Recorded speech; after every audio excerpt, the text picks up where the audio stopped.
Hi my cuties and welcome to a new segment about Japan. I think that you guys are interested about my trip. I've been there once in my life, so it seems to have some interest to you guys. So I thought I'd talk about a top 10 of my favorite things that I've done there and that I've seen. It's gonna be in no particular order really. It's just gonna be what's off the top of my head and what I loved, and I'll put some clips that if I can find some clips if I filmed anything, or I'll put some pictures because all those things I've definitely recorded some stuff related to it. So to start, my most beautiful moment in Japan, and I can feel myself tearing up, was when my friend and I were exploring, and I am so sorry, I'm forgetting all the names for what I've seen, so I can't give you specifics. I'll try my best if I can find it. So the first thing, we were in Kyoto and we were walking around, and we were in Gion, I think, and we were going to this big tower. I'll put a picture, and off this tower there was a few mountains, and I told my friend that I really wanted to hike and I wanted to see some scenery of Kyoto because I really liked it. So we were going up this mountain and we had to pay an entrance fee, but it was fine with us. So we were going up, and it was not a big hike. It was fairly quick. So we were going up and we saw some bamboo. It was my first time seeing it in person. It wasn't bamboo forest, but it was there and we could touch it, and it was really fascinating to see it. And as we were going up, we saw a cemetery, and then we saw a little view, but then we heard a bell. It was ringing and ringing and ringing, and we were like, oh, maybe it's because it's closing. There was a monk that lived there, and so we thought maybe it means that we have to leave. So we were rushing down. We were trying to find our path, and so we ran into the man, and he told us, "Oh, go into the house, go into the house." So he said in Japanese, obviously, or thankfully my friend understands.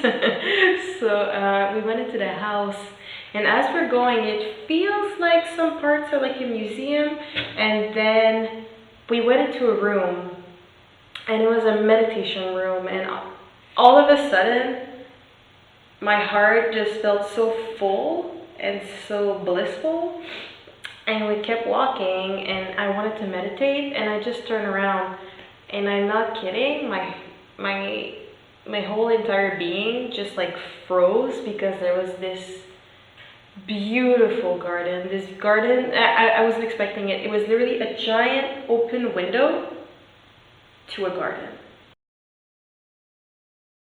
It was magical. There's no words. Like, it was the most beautiful thing that I've seen in my entire life.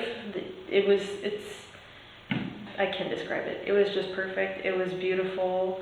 I sat there and I looked at the beauty of the world, and I just felt so complete, and I just felt so happy and peaceful. It was really a wonderful moment. I could have stayed there for 2 hours.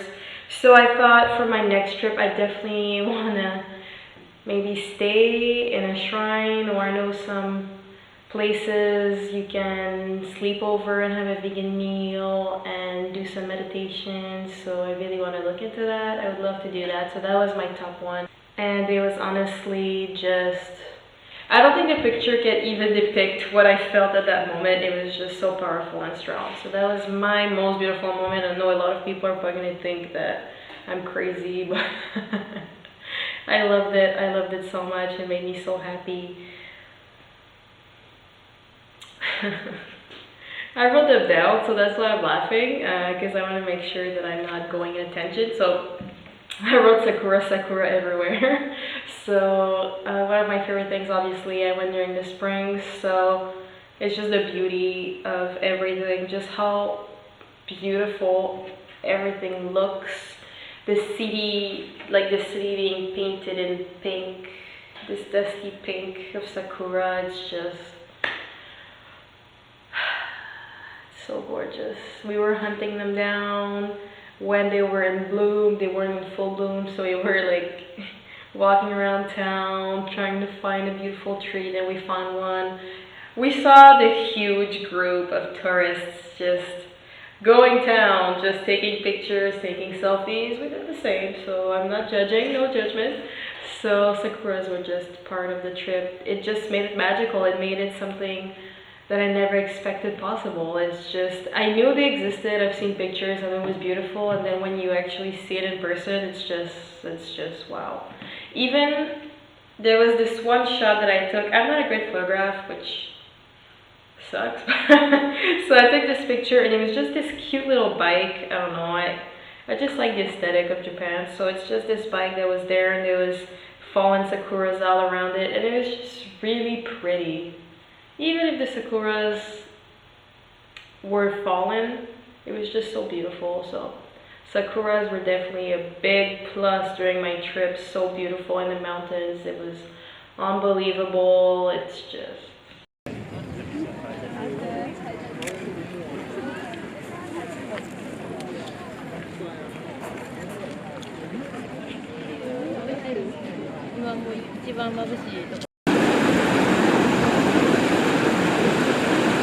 knew where they lived because that could be only we can like playing them for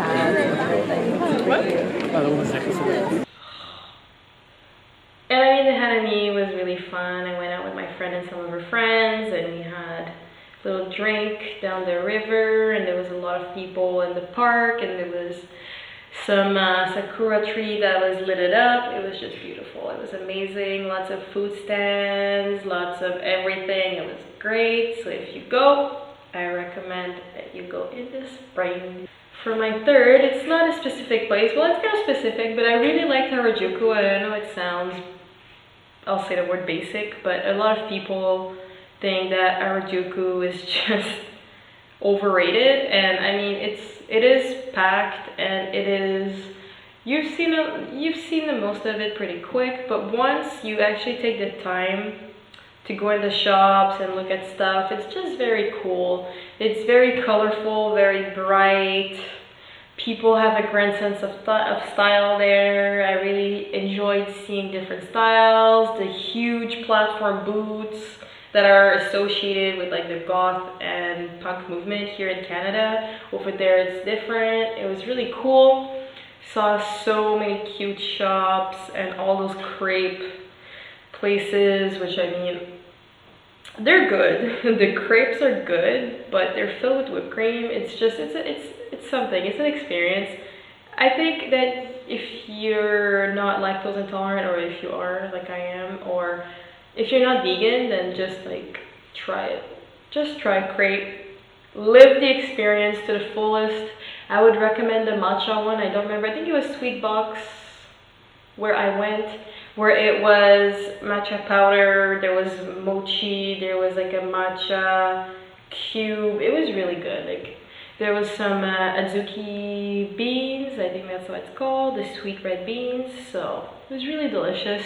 Too much whipped cream, too sweet, but it was my breakfast on my last day, so we live dangerously in Japan. So I do recommend you trying the crepe, because I think it's part of the Harajuku experience. Then there's the giant, and I mean giant, baba in French, cotton candy, sorry. So there's the giant cotton candy that you can try. It's just gigantic, it's ginormous.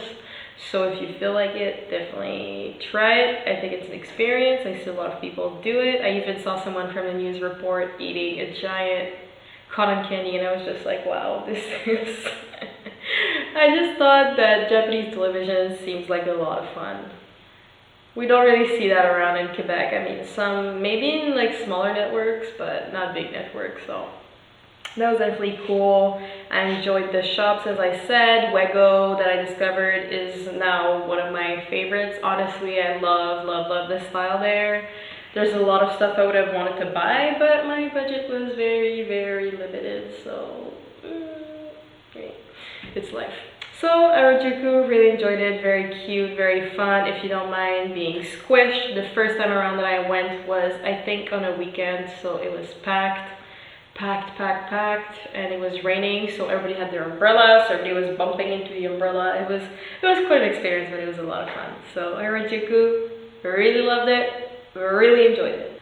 Philosopher's Path, and the reason why I loved it so much, I think, is just the beauty of it, just the overall.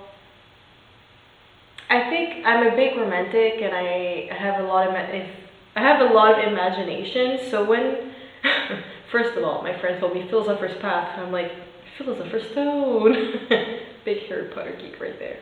So I just pictured people walking this path, looking at the water, looking at the flowers and the plants everywhere, and just trying to find peace. That's really what I wanted to do, but in reality, it's more of a lot of people walking around, speaking loudly, tourists. And it's a different experience. There's little shops around. There's this man that was painting, and he sells little postcards of his paintings. I bought one, and I really loved it. It was really beautiful, and 100 yen, so it was $1 for the postcard. Really worth it in my opinion. It was really pretty. So we walked around, and it was just so beautiful. I have a lot of pictures. The day was kind of gloomy, so the pictures didn't come out the best, but you'll see what I mean. It's just all around beauty, just water, rocks, plants, flowers, sakuras, then little restaurants, and we had this drink.